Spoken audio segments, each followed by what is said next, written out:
on sait que c'est la fureur du Dieu Tout-Puissant que Christ craignait, puis pas les souffrances physiques. C'était à cause qu'en Gethsémani, le Père lui révélait davantage ce qu'elle impliquait pour lui, qui était sans péché, de devenir péché à la place des pécheurs. La coupe que le Seigneur Jésus redoutait était celle de la colère de Dieu qui nous était à nous justement destinée.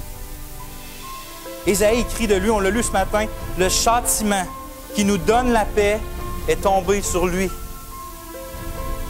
L'Éternel a fait retomber sur lui la faute de nous tous. Il a plu à l'Éternel de le briser. Il a plu à l'Éternel de le briser par la souffrance. La coupe était ce moment sur la croix où le bien-aimé Fils de Dieu, le seul juste, le seul saint, allait être puni à la place de son peuple. On entend souvent que le Père a détourné les yeux de la croix parce qu'il trouvait ça trop laid que son fils bien-aimé se fasse maltraiter comme ça par les Romains. Mais ce n'est pas ce qui s'est passé à la croix.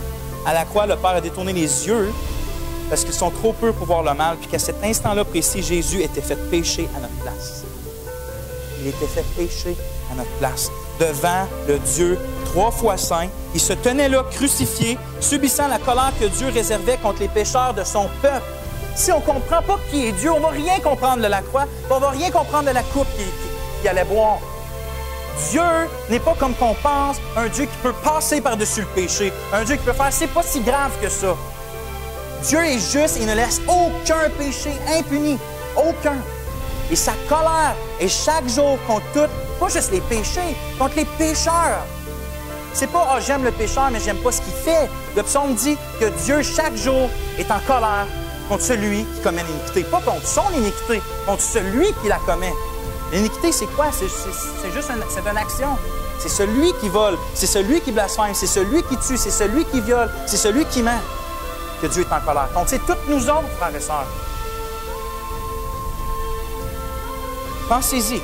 Tous les enfants de Dieu, au travers de l'histoire, de l'Ancien Testament jusqu'au Nouveau Testament, jusqu'à aujourd'hui, jusqu'à moi, un matin, certains d'entre eux, c'est des meurtriers, justement, des voleurs, des menteurs, des blasphémateurs, des millions et des millions de pécheurs depuis le début des temps.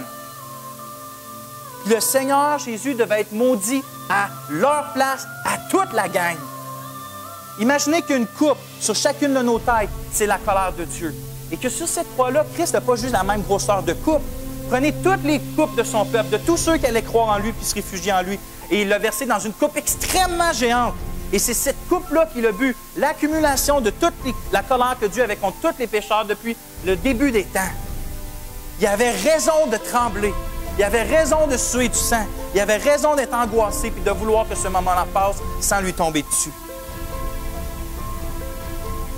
C'est ça qui le rendait angoissé jusqu'à la mort.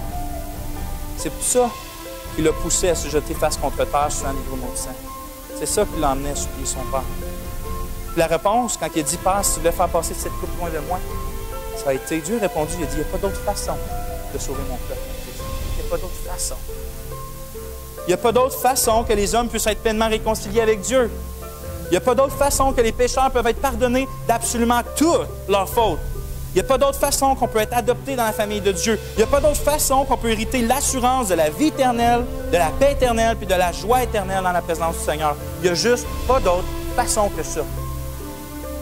La réponse du Christ, ça fut quoi? Que ta volonté soit faite. Je vais la boire, c'est. Je vais la boire, c'est.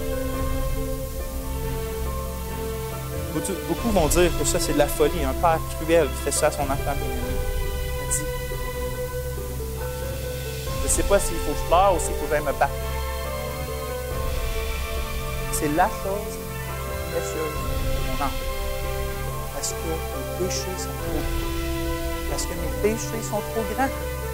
Et les vôtres aussi, frères et sœurs. On ne peut pas effacer nos fautes devant Dieu. C'est impossible. Dieu est juste. Il ne va pas passer par-dessus rien. On est complètement perdu, puis il n'y a personne qui peut prendre. On est complètement perdu s'il n'y a personne qui prend notre place. Il y a un seul qui pouvait le faire, et il l'a fait. Jésus a pris la place de tous ceux qui croient en lui et s'appuient sur lui avec confiance. Quel grand sauveur, quel grand champion, quelqu'un pourrait dire comment le sacrifice d'une seule vie peut en sauver des millions. 3 heures sur une croix, ça me dit que ça vaut pour le péché de des millions de personnes, je ne comprends pas. Comme quelqu'un j'avais entendu dire, assis-toi, tu vas comprendre. Le Seigneur Jésus, ce n'est pas juste une vie qui en sauve plein. C'est la vie. Puis c'est la personne tellement la plus extraordinaire, la plus époustouflante. Tout ce que vous voyez de beau sur la terre, quand on va faire un exercice, toutes les bonnes odeurs, tous les bons goûts, toutes les belles personnes, toutes les belles actions, prenez toutes les étoiles, tous les univers, toutes les galaxies, mettez tout ça, tous les anges, mettez ça sur une balance céleste de Dieu d'un côté, tout. Puis mettez Jésus-Christ de l'autre bord, puis bang! Il n'y a pas une résistance. Parce qu'il est tellement plus merveilleux que toutes ces choses-là, c'est lui-même qui les a créées. C'est à cause que ces choses-là reflètent juste un petit minime de la personne du Seigneur Jésus-Christ. Donc, sa vie, il peut souffrir, oui. Sa vie a tellement de valeur. Il est tellement précieux que, oui, 3 heures sur une croix vaut amplement pour une éternité en enfer pour des millions de personnes. Son abaissement était tellement grand qu'il vaut pour l'élévation de plusieurs pécheurs, des milliers de millions de pécheurs. Autant qu'il y en a qui vont venir pour s'humilier devant nous. Mais Christ a bu cette coupe-là à notre place. Lorsqu'il a crié sur la croix, tout est accompli. Il pourrait virer la coupe de bord, il n'y a pas une seule goutte qui est restée. Pas une seule goutte. Ce qui veut dire qu'il n'y a pas une seule milli-once de colère de Dieu contre ses enfants bien-aimés. Pas une seule morceau dans son corps.